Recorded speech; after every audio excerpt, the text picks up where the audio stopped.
देखो बेटा, ये सवाल कितना अच्छा है। क्या कह रहे हैं कि साहब एक सिंपल पेंडुलम है, वो आपका ऑसिलेशन कर रहा है, ठीक।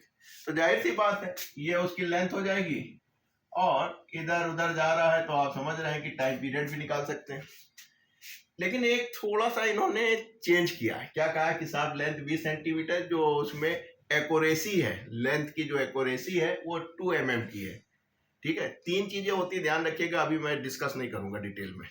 एक एरर, एक एक्यूरेसी, एक प्रिसिशन। इन तीनों चीजों में बहुत ही माइन्यूटली थ्योरेटिकल डिफरेंस होता है, मैथमेटिकल कुछ नहीं होता, वो आप देख रहे हैं। फिर कहने लगे 50 ऑसिलेशन 40 सेकंड में करता है, यानी उसका टाइम पीरियड जो है आपका क्या हो गया, 40 सेकंड निकाल लिया आपने भाई, ठीक। और कहने लगे कि साहब जो उसका जो रेजोल्यूशन है वो 1 सेकंड का है। क्या ऐसे सूरत हाल में जी की एक्यूरेसी यानी एक्सेलेरेशन ड्यू टू ग्रेविटी की एक्सेलेरेशन बताइए कितनी होगी। वो n% दिया है इन्होंने। कह लगे ये अगर n% है तो हमको n बता दीजिए। तो आपने कहा करना धरना कुछ नहीं है, केवल एक ही चीज है, सिंपल पेंडुलम है, तो time period equal to L/G, इसलिए स्क्वायर कर दीजिए। कांस्टेंट है, इसमें तो कोई ना एरर आएगी ना एक्यूरेसी आएगी, जो है वो है। तो ये हो गया L/G। आपको जी निकालना था, तो जी इज इक्वल टू क्या हो गया, L/T²। ऊपर लिखे।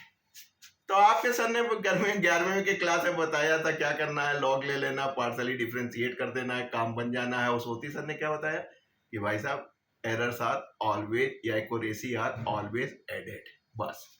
तो आपने कहा कि भाई साहब आप जानना चाह रहे थे ये चीज, इसी को आप एन कह रहे थे, इसी को आप एन कह रहे थे, बस काम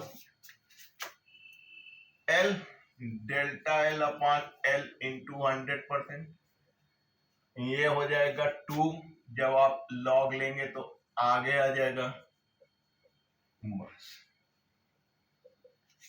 एक्यूरेसी 2 mm थी, इसको सेंटीमीटर में करिए क्योंकि ये सेंटीमीटर है, यानी 10 से भाग कर दीजिए, तो जो एक्यूरेसी हो गई आपकी 0.2 सेंटीमीटर, सेंटीमीटर कैंसिल, 100%।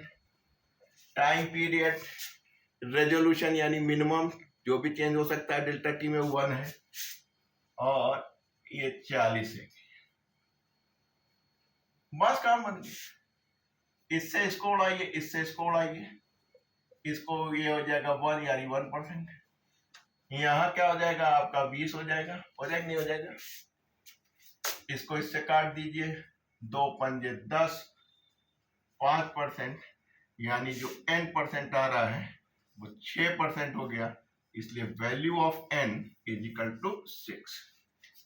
तो चीजें आसान हैं, आप एक बार फिर से किताब उठाइएगा और एक्यूरेसी, प्रिसिशन, एरर और रेजोल्यूशन, ये 2-3 जो टेक्निकल टर्म्स हैं, मैथमेटिकली सब एक है, उस चीजों को थोड़ा सा और अच्छी तरीके से पढ़ लीजिएगा।